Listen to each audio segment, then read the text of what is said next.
Hello everyone. కోడిగుడ్లు ఎండు చేపల పులుసండి, వంజరం ముక్కలు అంటారు. చాలా చాలా టేస్టీగా ఉంటాయి. ఒకసారి అయితే ట్రై చేయండి.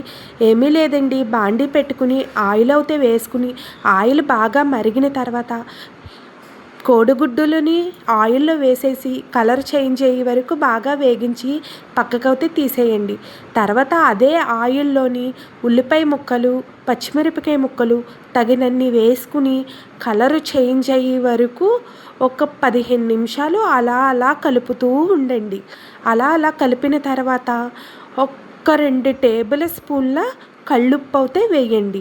కళ్ళుప్పు వేసేసిన తర్వాత ఎండు చేప ముక్కలు ఉంటాయి కదండి, అవి కూడా వేసేసి ఒక్క 5 మినిట్స్ అటు ఇటు బాగా తిప్పండి. ఉప్పు ఎక్కువ వేసుకోకండి, ఎందుకంటే ఎండు చేపల్లో ఉప్పు ఉంటుంది కాబట్టి తక్కువ వేసుకోండి. కావాలంటే తర్వాత వేసుకోవచ్చు. తర్వాత ములక్కాడ ముక్కలని కూడా వేసేసి ఒక్క స్పూను కళ్ళుప్పు అయితే వేయండి. కళ్ళుప్పు వేసిన తర్వాత 2 టేబుల్ స్పూన్ల కారం అయితే వేయండి.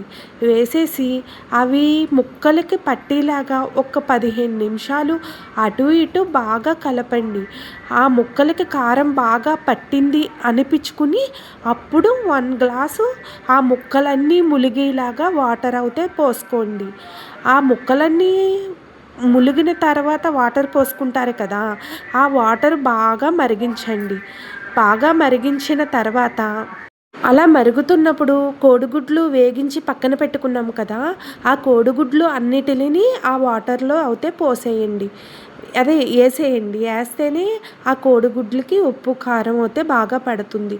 అది మరుగుతున్నప్పుడు ఒక నిమ్మ సైజు అంత చింతపండు రసం అయితే తీసేసుకుని ఆ రసాన్ని కూడా ఆ కోడిగుడ్ల పులుసులో అయితే వేసేయండి.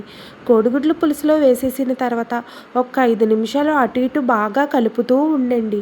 అది మరిగే అంతసేపు కూర చిక్కబడుతుంది అనుకునే అంతసేపు బాగా కలపండి. కొత్తిమీర ఉంటే వేసుకోండి, లేకపోతే లేదు. తర్వాత ఒక కప్పు టమోటా ముక్కలు అయితే వేసేసి ఒక 5 నిమిషాలు అలాగే మూత పెట్టేసి అలాగే ఉంచండి. అలా ఒక 5 నిమిషాల తర్వాత చూస్తే ఇలా మరుగుతూ ఉంటుందండి. కూర అయితే బాగా చిక్కబడుతుంది అనిపించుకుని అయితే దించేయండి. అంతేనండి, ఎంతో ఎంతో టేస్టీ అయిన కోడిగుడ్లు వంజరం ముక్కల ఎండి చేపల పులుసు అయితే రెడీ. తప్పకుండా ట్రై చేయండి.